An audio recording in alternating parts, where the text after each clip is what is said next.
So I always keep wondering to myself, isn't it better if I was born someone else? Born a man, born more ambitious, born rich. But then I think to myself, isn't these expectations built into you by society? You know?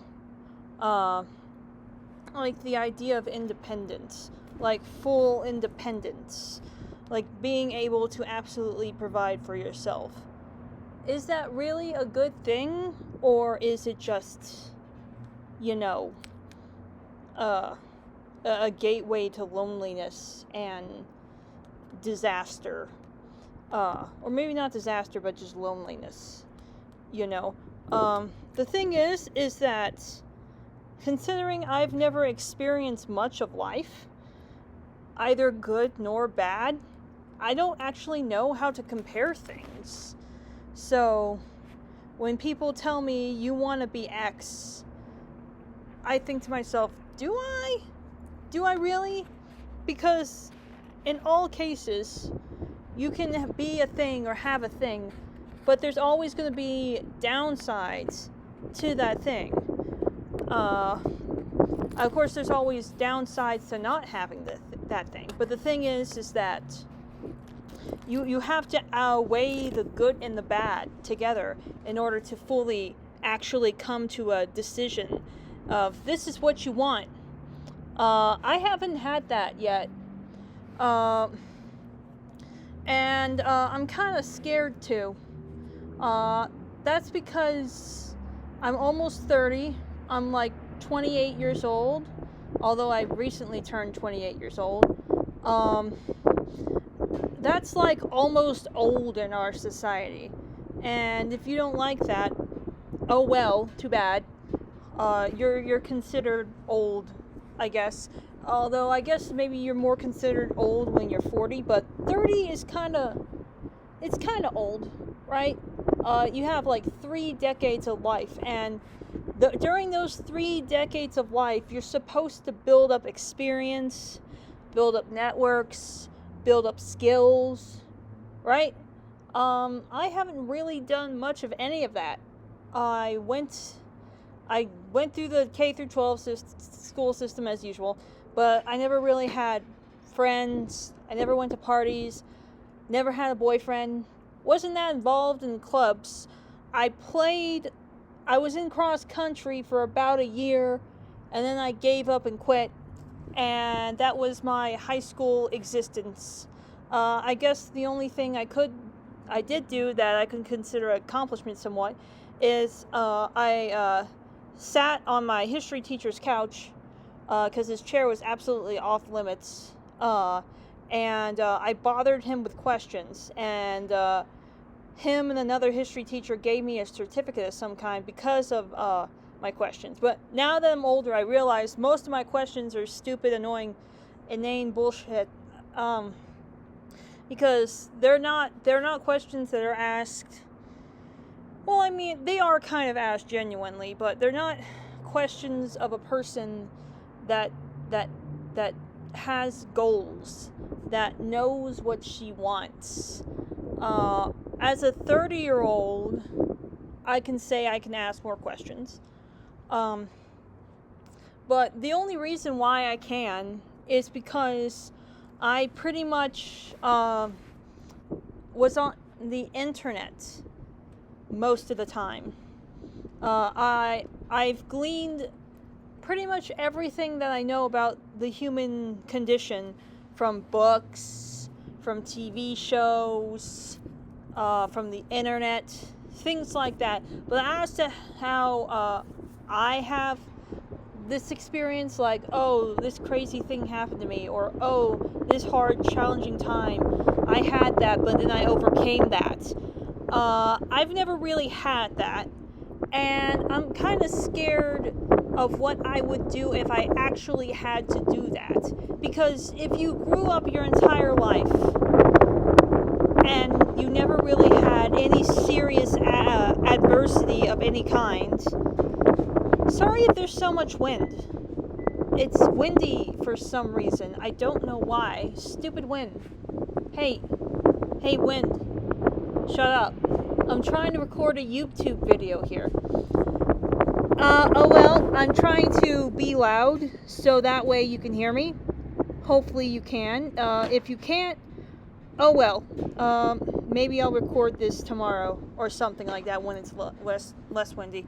So anyway, so when you're 30, right, and you never had, like, I don't know, traumatic experiences or any seriously challenging experiences, you're almost worried about what would happen to you if you suddenly did, because you don't really have the actual emotional resilience to deal with said thing, because your childhood, there's probably such a thing as too idyllic of a childhood. Maybe that's someone speaking from privilege, I don't know.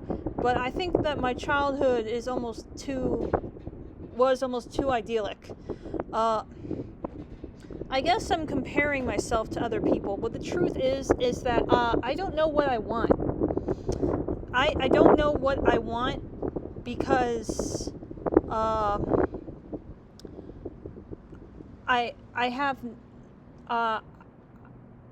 have nothing to compare myself to, but they say don't compare yourself to anyone. It's like, who am I going to compare myself to? What else am I? How else am I supposed to know where I'm supposed to go, right?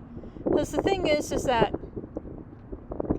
I'm 28, and I keep thinking, throughout my entire life, if I was actually thrust into a situation, I would probably have been just terrible at it.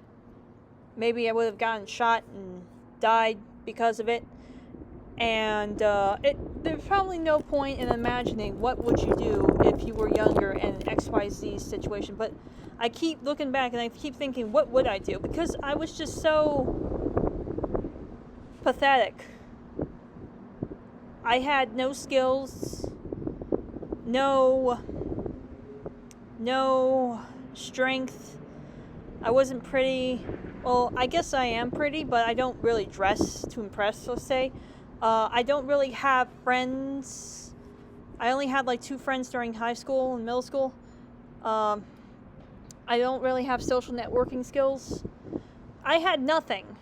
But by God, for whatever reason, I was super confident in myself during those early days before like when I was in high school, early 20s, I was super confident in myself. I thought, yeah, I'm awesome, I can handle that. And then as I grow older, I realized, no, you can't. Because I was wrong. I was wrong seriously about one thing. And that's the importance of socializing with other human beings. When I was growing up, specifically in my teenage years, I was absolutely not interested in talking to anyone whatsoever.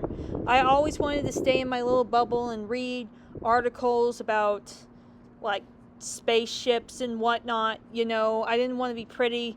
I didn't want to be popular. I didn't want a boyfriend. I didn't want a job. I didn't want to network in any way, shape, or form. And basically, I just treated people like houseplants. Unless that they were interesting somehow, good or bad, I would basically treat them like houseplants. I would just basically ignore them until they came up and started talking to me. And that's the crux of this, because that's an absolutely terrible survival strategy. Throughout oh my God, like since we were primates, like literal apes, we've always socializing, being able to basically navigate the hierarchy was the key to survival. Probably more so than the actual ability to gather fruits. I mean, yes, that is important, and that's always been important throughout human history, and that's important now, but you can always supplement that with good social skills. If you have good social skills, right, you can make up for it by sort of borrowing it from other people, or I guess maybe mooching. But the thing is that, if you have no friends or somehow find yourself on the bottom, you can probably be the best nut collector in the world. It doesn't matter. Unless if the big guy sees you as interesting, you're dead. Of course, I guess maybe your nut collecting skills could get him to look at you and be approval of you, right? That's true. But if you don't have a skill they like, if the thing that you're doing is not liked by him, or you otherwise don't socialize well with other people, let's put it that way. You don't like to be subordinate. You don't like being told what to do. You don't like being the underdog, the lackey, basically. You're going to get kicked out, and that would be really bad for you. I didn't have that, though, because I didn't have a sense of hierarchy until recently. Like when I was like 24 probably, and I was watching Jordan Peterson. When I was in high school, and I mentioned this earlier, I would sit on my I think it was my sophomore year history teacher's couch, and the only reason why I did that was because if I were to sit in his chair, he would just go berserk, scream, yell, kick you out, fail you, I guess. I don't know if he actually had the ability to do that, but he kept saying he did, so we just believed him because we were stupid kids. But anyways, and the reason why he did that is because he said, "You're not my equal until you can sit on the chair." By basically graduating high school, you're not my equal, and you're not allowed to sit on the chair until you graduate high school. And he hated freshmen. And I remember throughout my high school years, and into my early 20s, I always thought it was so stupid. Why do you hate freshmen so much? What's wrong with them? They're just new. Like, how dare you? Like, what's wrong with you? Like, isn't the whole point of Western civilization to basically get rid of nonsense hierarchies? Why are you enforcing a nonsense hierarchy? But then one day, someone asked him that question, I guess, and he basically said, it's to teach you kids about the real world. The real world has hierarchies. And at first I thought, well, that's dumb. Like, should we tolerate unfair hierarchies? The answer to that is no. But as I grow up, I realized that it's sort of important still to teach children to sort of be able to like navigate and live in these unfair, unjust hierarchies. It's kind of like the drill sergeant yelling you and berating you and bullying you in boot camp. Yeah, he's cruel and all that, but that's necessary. It's to prepare you for war, the shittiness of war. And basically, that's what happened here to me. But I didn't know this. I just thought it was dumb. And I continued thinking it was dumb up until like my mid-20s or something like that, when it actually started to dawn on me. And it didn't come through experience, but rather through reading stuff, specifically leftist literature. Ironically, I realized the importance of hierarchy because of leftist literature.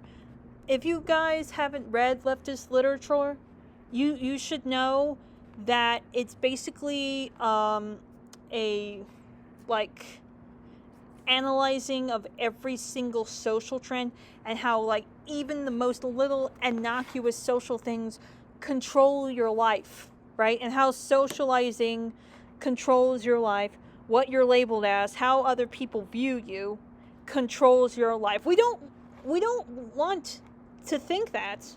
We don't like to think that because we're individualists, but it's true.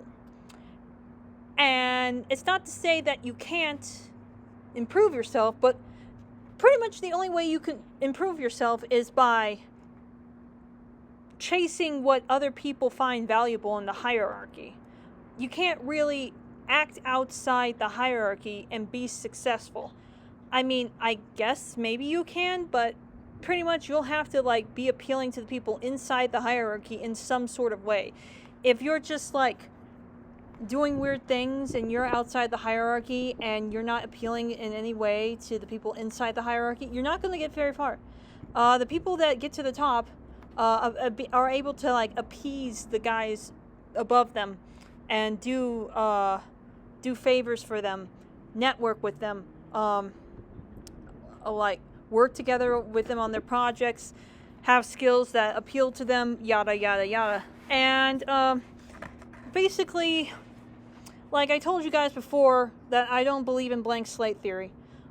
So basically, I imagine that if I was born male, I would probably have a better ability to build or make my way up a hierarchy, because men have a different worldview, a different mindset. I'm calling it the advancement mindset.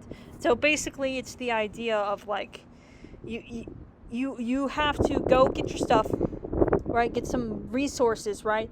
Through your superior will, right? You gotta claim your territory. Basically, you gotta run up, claim your territory, prove yourself worthy of being the cool guy that can do stuff. And if you can't do that, appeal to the cool guy who can do stuff in the hopes that he would help you either have access to his resources or to train you in how to do cool stuff, so that way you can do cool stuff yourself. And then it goes down on the line, and this is their default state. They think like this. And obviously this comes from our chimp ancestry. And I know what you guys are thinking. Some of you, if you're leftists, you're sitting around thinking, we're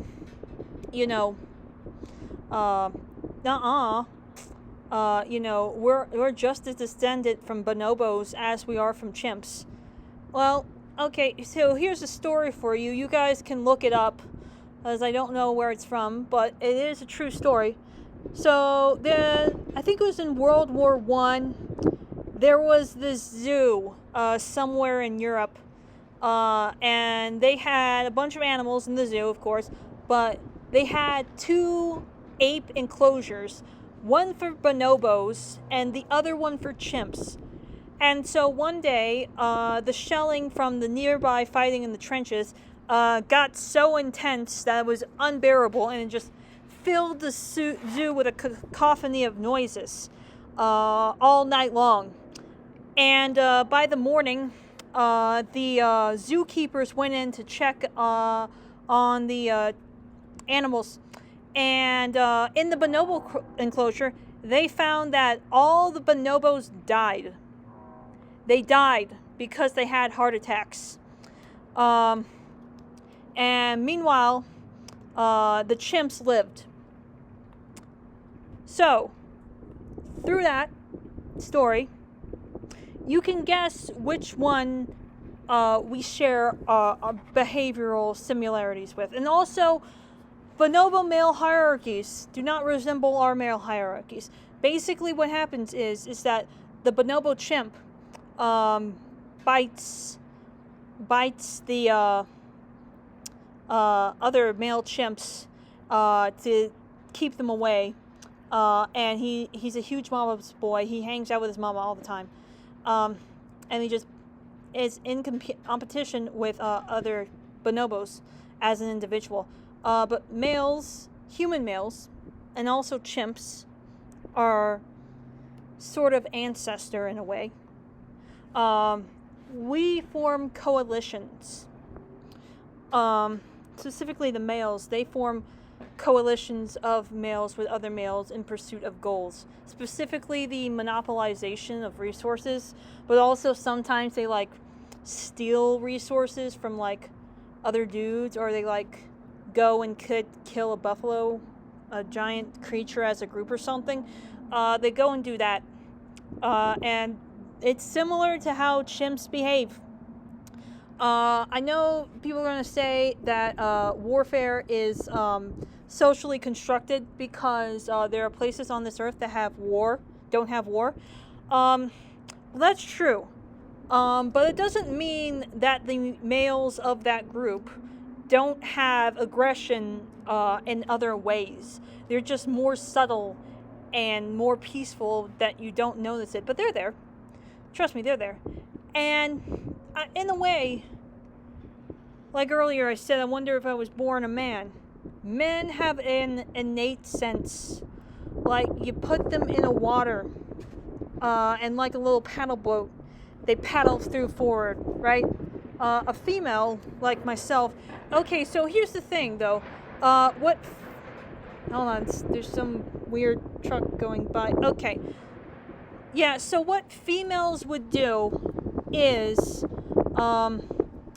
they like get into groups, and everyone pretends that they're friends with everyone else, and they all gossip, and they all tell each other their secrets and stuff like that. But it turns out they're not friends, and a lot of times they would just backstab each other without even thinking of it. And that's basically why patriarchy is the dominant social system. There are other explanations for why that's true, but I don't believe them, simply because this is sort of not to say though that male and female behavior can't change depending upon the social system. It can, right? That can happen. The Kashi and Chinese women are just as competitive as the men, and the reason for that is their cultures. So I know that can change, but if you leave them alone, males and females will form hierarchies, groups like these. And that's the thing. We're group animals. If you don't recognize that, and you don't play into the hierarchy, then you're out. You're lost. You're a loser. And that's kind of what I did. When I was a kid, I didn't do either of those things. What I would do is I would go out into the tree place, the treed part of the playground, and I would basically like find a little knot in the tree near the ground that is like hollowed out, right? Some weird tangled up roots, and if they have water in them filled up from last night's rainfall, what I would do is I would get like get pine cones, get like pine needles, leaves, and get a stick and start stirring it and pretend that I'm a witch or something. And I would do that by myself, basically. And I know other children would play pretend too, but I didn't play with other children that often. Because, like I said before, I didn't like to socialize. Now, though, I'm much better at it. My mom says so because I can strike up conversations easily.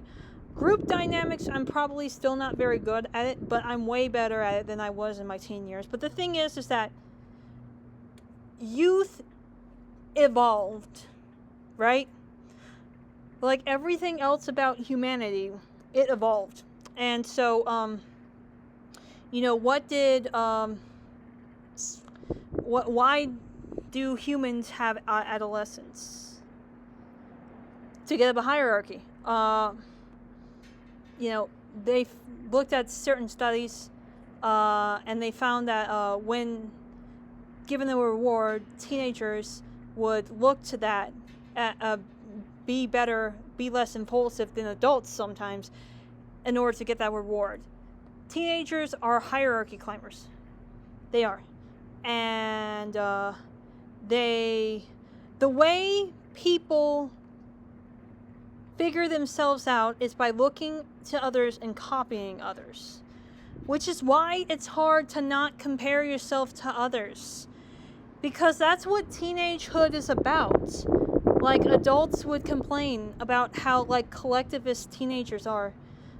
But it's like, yeah, they look at each other, they see what their friends are doing, and then they copy it, and then they compare themselves, and then they compete with themselves to get to the top of the hierarchy. That's literally human nature. And humans have a nature. We are the third ape. Okay, we're an incredibly weird third ape, but we are the third ape. All right, we act like chimps. Although our males have less um, muscle mass percentage, like our sexual dimorphism overall is lower in our species due to the male maternal caretaking role that they sometimes take on. Also, possibly the elimination of more aggressive males in order to help foster a sort of male hierarchy. You know, that contributed to us getting less aggressive and having less sexual dimorphism, but it's still there. We're still a predatory species. We still act that way. Males, sometimes females, but males mostly still act that way. They're still clout chasers. Okay? They are. They're clout chasers. They want to get up the hierarchy. All right? And they also want to be the cool guy that does the cool things and looks tough and cool and stuff like that. It's not socially constructed. Okay? It's a primate thing. It's a primate thing. We're primates. Okay? And the way you do that, the way you deal with that is you try to adjust your society to it. And the first thing you do is accept it. Okay? And sometimes I wonder if I did right in my youth, throughout my 20s basically, by not hierarchy climbing. And if I was male, would I have hierarchy climbed? Right? Would I have gone out and done cool stuff, build contraptions, build a skill set of some kind, and be able to market that skill and get up a hierarchy and get rich? And the reason for that, I say, of why I want to get rich or getting rich is important, is not really because money in and of itself is important. The thing is that I think power, or the ability to have power, get power, is a good thing. Specifically, so that way you can be able to manipulate your environment. And the way you manipulate your environment best is to manipulate the people in your environment. So, yeah. So, otherwise you're helpless. And we see throughout history of mainly women, right? Women and children, but also men. What would happen often is that the losing males in the war would get killed, and the females would be slaves. So, I don't know. Maybe you would want to die than be a slave. I don't know. I just don't look at it and see it as heroic, really. I guess that's another problem, is that early on I was talking about like what you want to be and how you compare yourself to other things. I always look at the heroic male side, and even our female characters, right? Take on a male heroic role, which basically means you're autonomous, you're strong, you're able to fight off the bad guys. No one can harm you or kidnap you, and if they do, you can find your way out. Throughout history, that didn't happen, at least for females anyways. And so I look at that and I just go, God, that's depressing. I'm like, I got like a 117 IQ, but I could have just ended up as some guy's sex slave, right? And he could have had like a 99 IQ. It don't matter because he's part of some group. And who knows, maybe they have a creepy men's cult somewhere. And that could have been me. It's very depressing to think about. That's why I am grateful for feminism.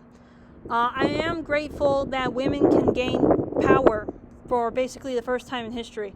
I am happy about that we have that capability to do that and thus not become a victim to some man, right? Provided that we keep our wits about us and don't go down the alt-right pipeline like Lauren Southern did. Yeah, so we can do that now, and I'm very appreciative of the fact that we can do that. It, of course, lowers the birth rate, though. And I do think women not being subordinate is the reason why the birth rate is lower. So maybe that could come at the cost of our species. Well, I don't think our species will die out. So maybe at the cost of our civilization. I don't know. Hopefully this will fix itself. Because there's no way I'm going to want to give up my power, my abilities, for some man, right? Who can't. I don't know. I have trust issues, maybe. Maybe it's because I keep reading all this bad stuff online. I just have freaking trust issues with people, right? And specifically men, but I guess it should be with all people equally, right?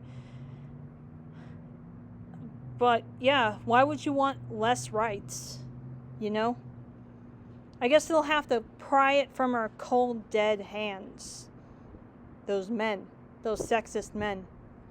Anyways, that's my video. Thank you for watching me ramble, and bye.